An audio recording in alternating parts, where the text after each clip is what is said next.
Emerald podcast series. Research that makes a difference. Welcome to the Emerald podcast series. In this series, we speak to experts from around the globe using research to create real impact. In each episode, we explore the role of research within the context of the environmental, economic, social, and political challenges facing our society, and look at the ways in which research, policy, and practice interact to affect communities around the world. We're your hosts. I'm Daniel Ridge. I'm Helen Beddoe, and we are publishers at Emerald Publishing. In this episode, we speak to Jonathan Wilson, editor of the Journal of Islamic Marketing and professor of brand strategy and culture at Regents University in London. We talked about the ways organisations have responded to COVID-19 and to Black Lives Matter and the disproportionate effect these have had on minority communities in the UK. Welcome to the Emerald podcast, Jonathan, and thank you for joining us today. Thank you for having me. So we've seen that COVID-19 has had a disproportionate effect on ethnic minority groups in the UK. Do you think that organisations and businesses have responded appropriately? Yeah, kind of. And I say it in that way because this is unprecedented.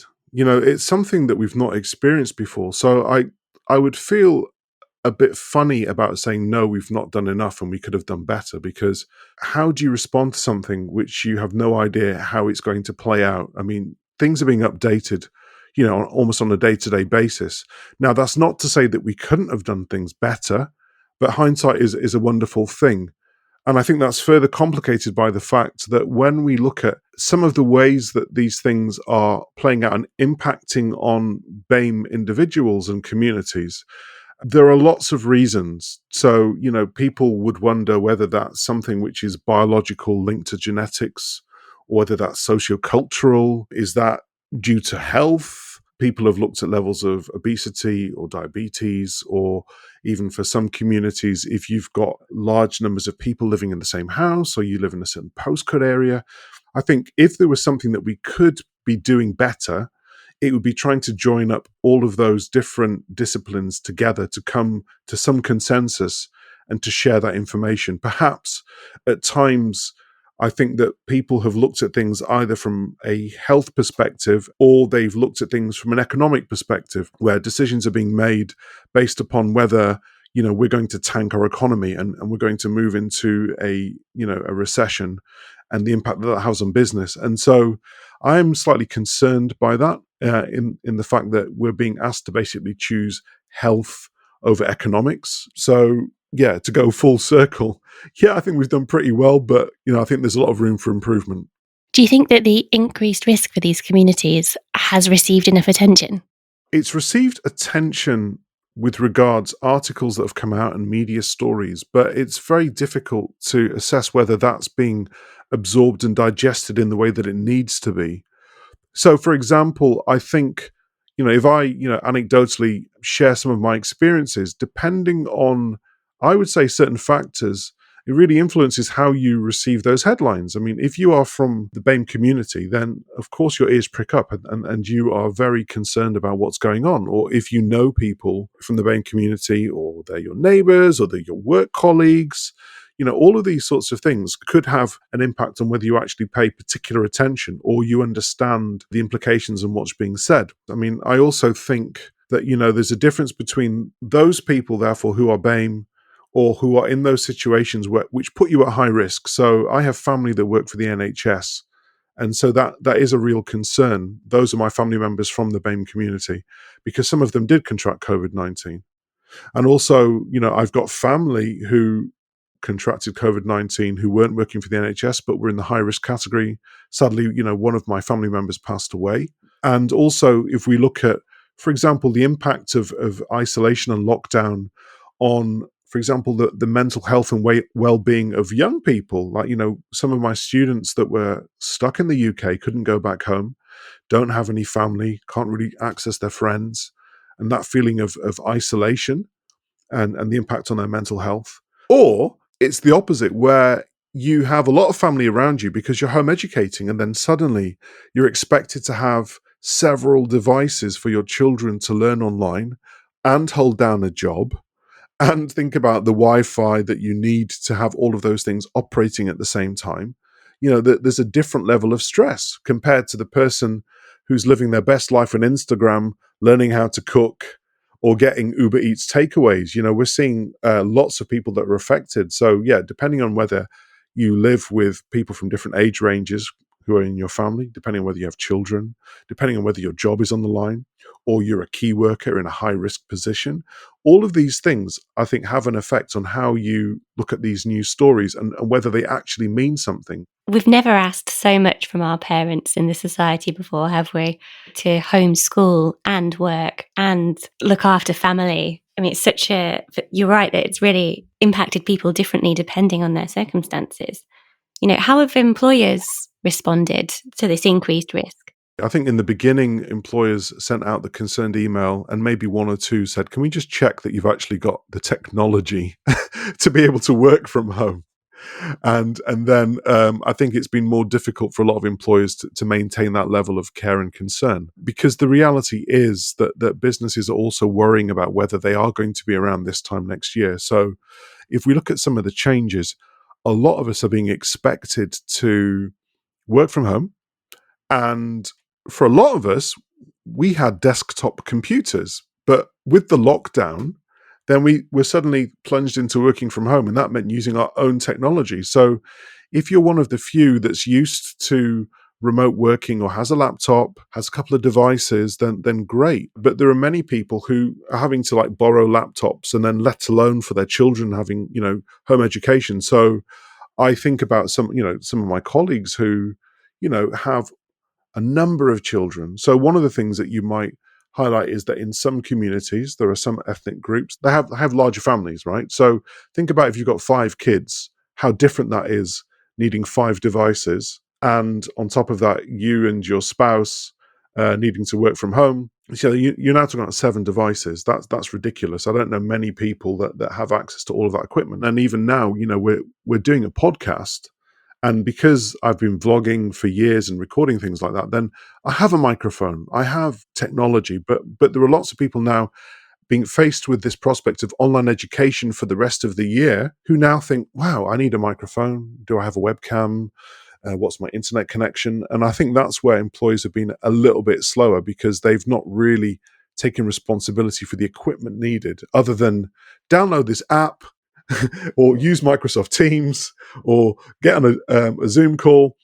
And there are many of us that are now facing Zoom fatigue. I think on some days, I could have clocked up easily 8 hours of video calls. It's exhausting, isn't it? It's more than exhausting. I'm a complete zombie. And it's funny because, on one level, we've tested properly what working from home is like. Because prior to that, a lot of companies would poo-poo the idea. They might say, 1 day a week, because we're concerned that you're not going to be as productive.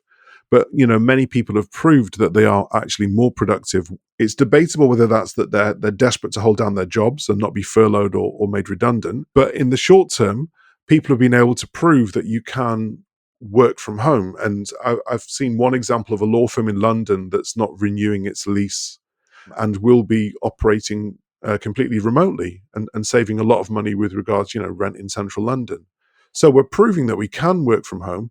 Whether that's healthy, doing so many video calls, that's debatable. Yeah, Zoom to me is the next level where we're now trying to work out how we work remotely and online. And currently people feel that needs to be where we see each other's faces. But that it's really tough staring at yourself and other people in front of a webcam with the window shut, no air conditioning on, it's hot, you're sweating. We also thought, hey, this is what young people want. They're always on their devices.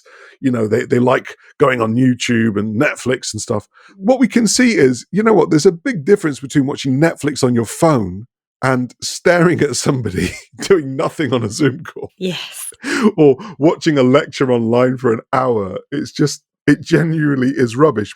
If you're used to being intuitive and looking at body language, reading when someone's getting bored, when it's time to end a meeting, stuff like that, then it's really hard, because you're having to work extra hard at just trying to work out what signals people are giving, if at all. And now we're working across time zones. I think this conversation really shows how much everything is connected and how when you disrupt one part of a system, the effects are felt elsewhere, and that we can't really predict how all the ways in which this is going to play out for different communities. You know, what might some of the longer term repercussions be? And are there ways that we can foresee some of this and try and mitigate against it? Yeah, I mean, I would say if you're a demographer or a sociologist and you argue that there are higher numbers of the BAME community in particular parts of the UK or any region where there was a higher degree of social deprivation or a greater risk of infection, then these are the impacts. Or, the quality of housing where people are living, how many people are living in the same property, whether they own or whether they rent. And I think it's worth therefore looking at the breakdown in those things. And also, I think it's worth distinguishing between when we say BAME, especially in academia, are we talking about people that have been born in the UK and spent most of their life here, or are we talking about international economic migrants who've come over? And so that's where sometimes things might not be picked up because, you could be highly qualified professional, but you've come over to the UK or London and rent is ridiculously high. You can't afford £500,000 to buy some small 2-bedroom flat in East London or something. So that's where I think that we should drill down in some of those things. We haven't isolated those things. The facts often are speaking for themselves when it comes to things like BAME, but if those explanations are not supporting those, and they take time to explain those things, and they don't work easily on social media where you've got a limited number of characters and you've got a load of trolls. And what I found as well, I actually put out a comment on LinkedIn because, with the increase in all of these things, I have increased the number of articles that I've shared focusing on COVID-19, on Black Lives Matter, on BAME communities. And you do get a little bit of a pushback where people say, all lives matter, or, there are lots of assumptions, or, you get trolled. And I did make the point that what I have noticed is that if you look at something like Black Lives Matter, when I talk about equality for the Black community, I do get a higher number of negative comments, and some of them are quite threatening. Same like if I'm talking about, rights for the Muslim community or something like that. So I'd say that what's happened now is, we've had a holiday from putting Muslims on the front pages and fear of terrorism and kind of Sharia law, trickling through the UK and all these sorts of things, because now we've got some stories where either you're seeing, Muslims that are dying from COVID-19, or all of the success stories, all of the doctors and nurses that are putting their lives on the line. So it's kind of, I've joked with some of my Muslim friends that it's like, oh, we're having a break. And unfortunately, this kind of discrimination has now been trained upon the Chinese community. And I've seen a rise in kind of negative comments, and even you see, walking on the street, and there have been a number of stories. And so I have noticed a difference depending on whose issues you're championing. But in particular, there is a pushback when it comes to things to do with Black Lives Matter. And that's completely different. That, if I give a direct example, I've critiqued advertising campaigns that have been culturally insensitive in China by, Western brands. And nobody comments and says, oh, shut up. Like, you're being too sensitive. Like, literally, it's like in China, they find that offensive and they are boycotting your products, and Western brands need to learn a lesson. Western brands learn the lesson, or they apologize. If you say, for example, this thing is discriminatory towards the Black community, or this thing is kind of racist, or this thing shows a stereotyped image of somebody which is not welcomed, then people, I think, are less accommodating. And then we get into these debates that we say, oh, political correctness gone mad and stuff like that. And so people don't even want to engage in the discussions. So it's difficult. And so, even in my research area, I would make the point that, for example, how many people now, I read one report which said that a third of SMEs in London are Muslim owned. So it's not just that we're dealing with a handful or, a few million in the UK. Or if we look at the breakdown of minority communities in London, London is a different city than the rest of the UK. So it doesn't do us justice with regards to discussion that if we look at minorities, they're not spread across the UK. They're particularly populating certain cities. And that's where I think that we need more research that drills down into these areas, and then to accept that this is also different in different countries and different markets. This brings to mind so many different questions, but I'll start with, why do you think that corporations do push back on this suggestion that they have been offensive or they've said something that is racist. Why do you see that response? There's actually quite a lot of reasons that come to mind, right? So let me try and remember them all. The most forgiving one is they had no idea. No one's ever brought it to their attention. Or perhaps the thought that they have been so offensive or racist without knowing for such a long time is just a shock. I mean, who wants to be told that they're wrong and horribly wrong and disproportionately wrong? There are millions of people around the world that feel that what you've said is rude or incorrect or insensitive. Then that can be just maybe too big a shock for the soul. Therefore, people are defensive, that they fear litigation or there are implications. So some companies now are changing the names of their brands or their logos because they feel it's appropriate now. But you could ask the question, why did it take this Black Lives Matter movement to raise this point when people have been saying so for years? And you could argue that, well, they weren't pushed hard enough, that they didn't feel that there was a potential economic loss. There could be other reasons which are, I've experienced it where there's an assumption that if you have a culturally diverse organization, that then you will be culturally sensitive. But it might be the case that depending on how power is structured, some minority communities keep their mouth shut. I mean, I've been in organizations where people have wanted to keep their jobs and so have not wanted to push their head up and express that something was culturally insensitive because they felt that it might affect their employment prospects or they'd get shouted down or humiliated. So they just don't say, or they do say and they're drowned out. So I think there could be a number of reasons which are nuanced to a particular organization. And also, because I know that we all have blind spots. I mean, some of the things I've learned because I've been able to travel to different countries and I've got friends from different communities. And I think we've all got blind spots. And then not in my backyard. So I often think that there are some companies which do things very well in terms of a localization approach, that they go into a country. So if you're fast food companies are great at this, right? That they can go to India and say, oh, we know that the cow is a sacred animal, and therefore we're not going to produce beef burgers. There's no Big Mac, there's a Maharaja Mac, and it's going to be chicken. And we're going to make it halal chicken, but we're not going to put a halal logo on it because the Muslim minority would know that it's halal, but a Hindu majority might be offended by an overt labeling of this burger. And then we'll make it more spicy and we'll have like potato burgers and stuff like that. So they know how to do India, or no pork in Israel, or halal in Morocco, and certificates everywhere. So they know how to do it. But then you could argue, so why don't you do it in your backyard in America? Or why aren't you more representative? And it might be that they've never been challenged before, or they feel there's no reason. But also, I guess, for some companies, if you make the effort, but then you make a mistake, it feels terrible. We saw lots of companies and industries and brands make a response after the murder of George Floyd and the resurgence in Black Lives Matter. And we saw, kind of Blackout Tuesday. And what were your thoughts around Blackout Tuesday? I think there was a bit of peer pressure that companies felt that they had to do it. You could argue that's something which social media is pushing us to do, which is silence sometimes is not a good look. So an absence on social media at a crucial moment, it appears that the media and everyone is going online to see, what are you saying linked to this particular moment. And so companies, I think, felt a peer pressure to have to do this Blackout Tuesday thing. But then they didn't have a kind of strategy as to, okay, where we go from now. And then that's why some companies were called out where they said, okay, you said this and that Black Lives Matter, but now we've gone on your website and we've looked at your board room representation and it's non-existent. So it has been quite messy.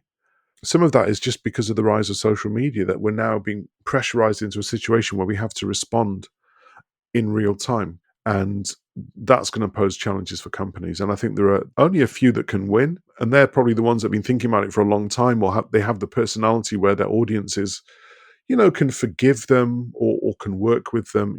Some companies can have a sense of humor, but others, it's really difficult. And probably, if we look at, I would say, academic institutions, they're going to be the next ones probably in the headlights because of some of the stats that you've mentioned, that more people are going to hold them to account. Because, if you put all of these things together, which are tuition fees appear to be really high, and there's online education, and then you've got this momentum of Black Lives Matter, or you've got more reports coming out, then I guess that there will be some movement as to whether that's a sincere about turn and change in policy, or whether that's a knee-jerk response or out of guilt or whatever it is, who knows?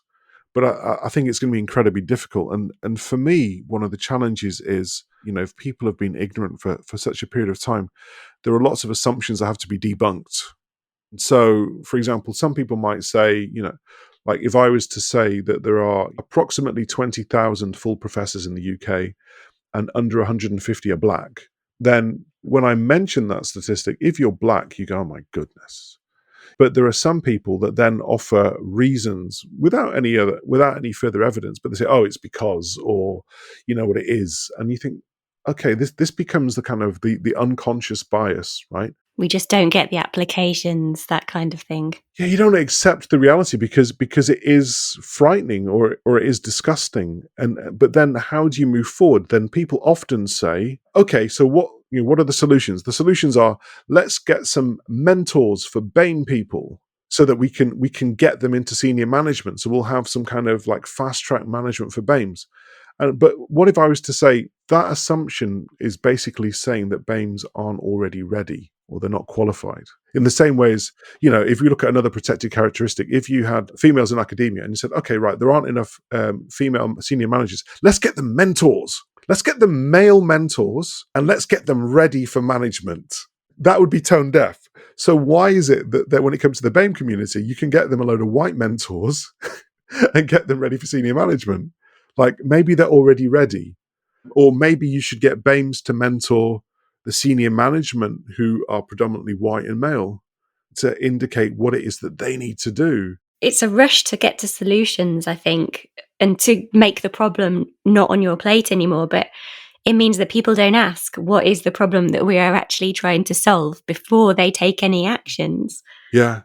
And I think, how can universities have these authentic and credible conversations and take actions around racial inequalities? I mean, I would say it's the same as with COVID-19. There are lots of experts that have been generous in giving their time. So, I mean, if I was to be slightly crass, if there are under 150 black full professors, we're not hard to find.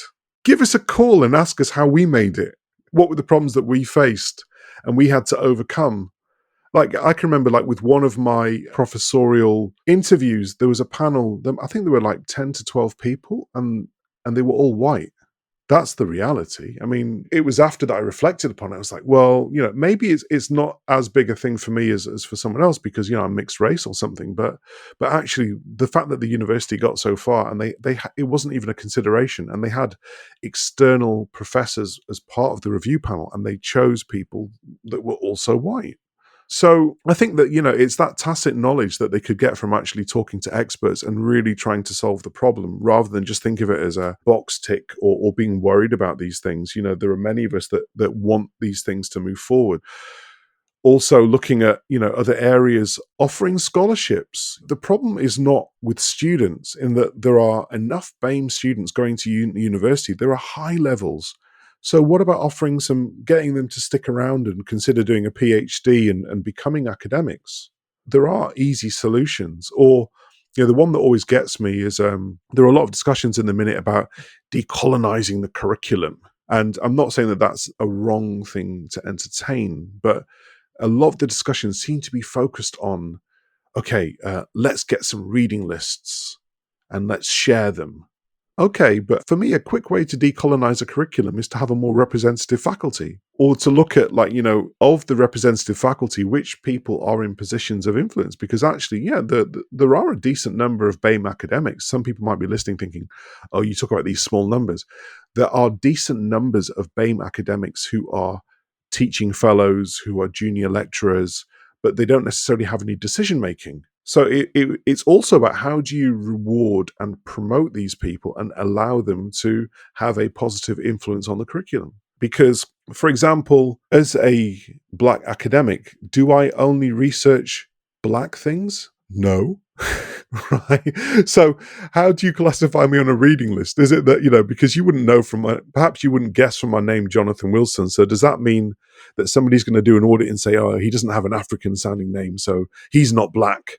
and he doesn't know about black things, so we'll get him off the reading list and we'll put somebody else on? Or is it that you know who I am and then you put me forward? But that's not necessarily actually taking into account what my academic arguments are. Because it is possible that decolonizing the curriculum, if you think that there are some academics from all over the world that have been educated in the West and have no problem with some of the arguments that have been put forward for centuries. Like, I've got friends from outside of Europe who tell me, like, how there have been some positives from, I don't know, colonialism or slavery or stuff like that. And they have a different perspective because they've lived in a different country and they have a different experience.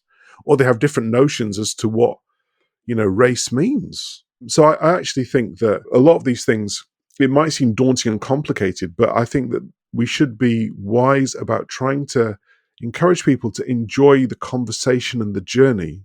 But I do readily concede that means that we have to have some kind of rules of engagement and develop a sense of trust. And it's easy when you're on social media to become kind of siloed or to be in echo chambers, and then suddenly everyone is classified according to effectively biological traits, which is, you go online, you see that somebody is a white male, and then there are assumptions that, then he must not know about black people or something like that. But then I might argue, for example, my dad is an old white male. He knows quite a lot about black people because he married my mum and had me. And I've kind of kept him in check, right? And so it's whether we can get to the next stage in what you're saying about diversity and past Blackout Tuesday.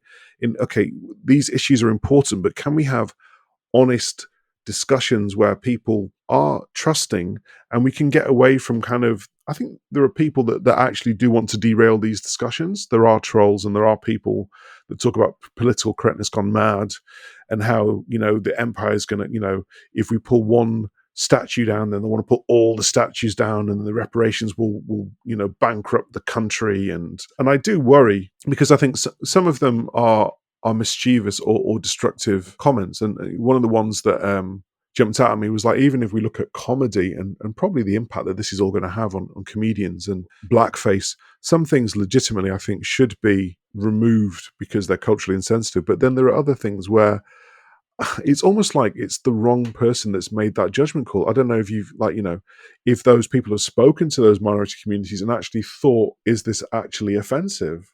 And this is the thing, that there are going to be uncomfortable conversations where then people are going to debate and negotiate who owns what identities or words. And that's going to also translate to African American comedians. It's going to translate to music. It's going to translate to, I've seen instances where a white influencer that was listening to hip hop and was lip syncing on TikTok, and because they used the N word, then people felt that she was being culturally insensitive. And then I can see how there are going to be lots of casualties. And I'm just worried that these anecdotes or examples don't take us any further forward, which is basically that we want to have a more cohesive, enjoyable, fun, enlightened society.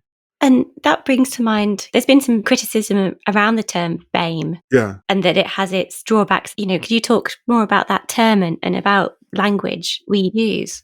I get what they're saying. And the other one, we were talking about it, right? It was BIPOC, was it? Black, Indigenous, person of color. And I think the thing is that these terms are very much bound within a zeitgeist, that they're in a particular time, context, and geographic location.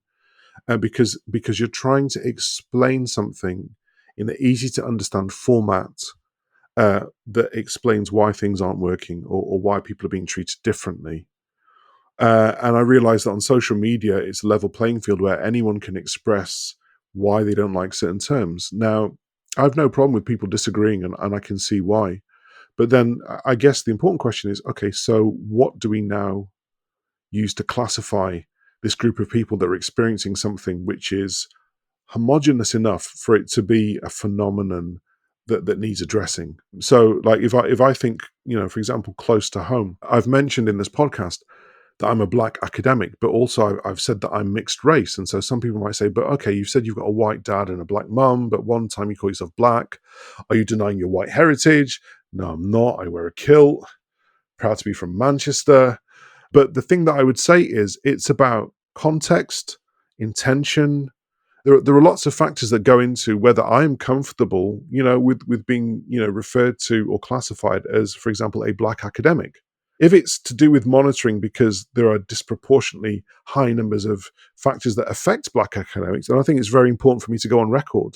If it's for a biological reason that for whatever reason, for genetic reasons, I am at a higher risk, then of course being classified as black makes sense. But if it's suddenly that, like, because I'm black, then automatically that means that I'm faster at running and I like chicken more and I'm a better dancer and I'm a better boxer, or, I'm naturally funnier, then I'm a bit uncomfortable with those things. And I don't even really like positive stereotypes. I know that some people might say, well, if it works for you, then use it, right? So I think that this becomes the challenge, that at some stage, I would say that I'm quite pragmatic in thinking, okay, then, yeah, these things don't fully define me, but I need to be in a category so that somebody can work out how to solve these problems. It's just about which category works best. And for those of us that have been old enough to see that things have moved from black to BME to BAME, now BIPOC, whatever, then perhaps we're a little bit more easygoing about that, because we know that there's going to be another term that comes out. But I get it, for some people, then they feel that maybe Asian is too big a category, or black is a color but is not a geographic location. Yeah, I get it, but we've just got to have that dialogue.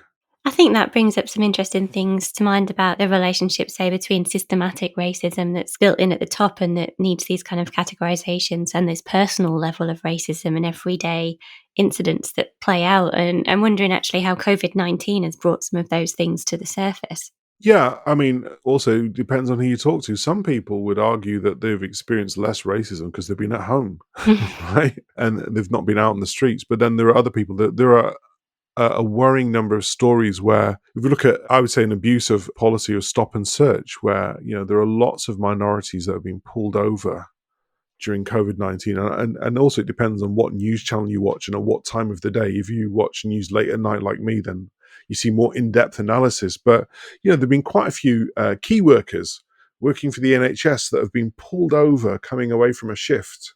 And that, you're a black woman pulled over by the police, potentially being facing handcuffs, being asked, what are you doing breaking lockdown? You say, I'm a nurse. And just that kind of, just having to prove yourself. And when you add up the stats, then that's terrible. So I think that there are lots of factors that come into play. As to whether we understand each other better, who knows? But I think, it does link to which area you're in, how old you are, what job you do, and those can have a profound effect.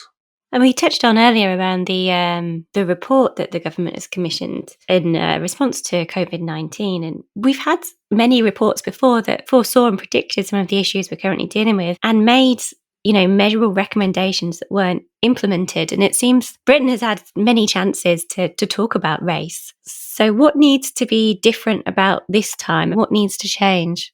That's a really good question. And I'm glad that I'm not a politician.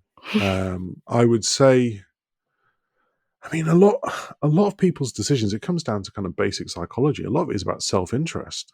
It's not going to serve somebody's self-interest, as in, like, it's not going to get you more votes or it's not going to make you more money. Then it's easy just to kick it into the long grass. And I think that's the problem that we face. So now, like with COVID-19 and Black Lives Matter, it is forcing people to address some of these issues. But you're right, they have been around for a long time. If I talk about close to home with academia, the stats haven't changed for years. And there are a number of business schools that, I mean, and you can look online now, there are a number of business schools in the UK, elite business schools, which employ no black academics out of like about 180 faculty members. But they will market a global education, and they will have brochures and prospectuses with, diverse students. But as I mentioned, in an article in The Guardian, I said that sometimes academia looks like a pint of Guinness. It's white at the top. And I think sometimes people need to be nudged in a direction where it's not about choice, but actually we need to affect change. And I think it's easy for people to overlook those, depending on who's in power, depending on who they can influence, if there's an economic benefit. But sadly, these other things also, there is a real risk that if we are facing an economic downturn, that there's also a delay in addressing these, because how can you address these issues if the NHS is overburdened, or if businesses are closing down and there's a recruitment freeze, So I could argue that, you could have an organization where you say, okay, no, we are going to address BAME representation, but then they've got recruitment freeze. So what does that mean? You're going to promote people within the organization? It is going to be really challenging because there seem to be so many factors happening at the same time. You might argue there's never a right time to do this, but literally there are lots of things interconnected that relate to this, whether that's, the Premier League and the amount of BAME professional footballers, but the lack of representation in management or within the organizations, and looking into the United States of America and how they've been able to solve some of these issues or move in the right direction with representation as coaches and management.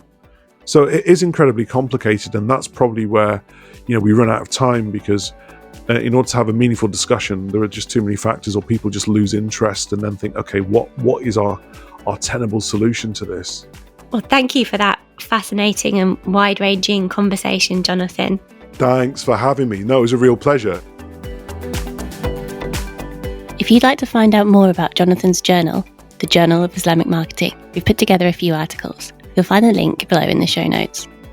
Emerald Podcast Series is a fortnightly research podcast. We'd love to hear from you.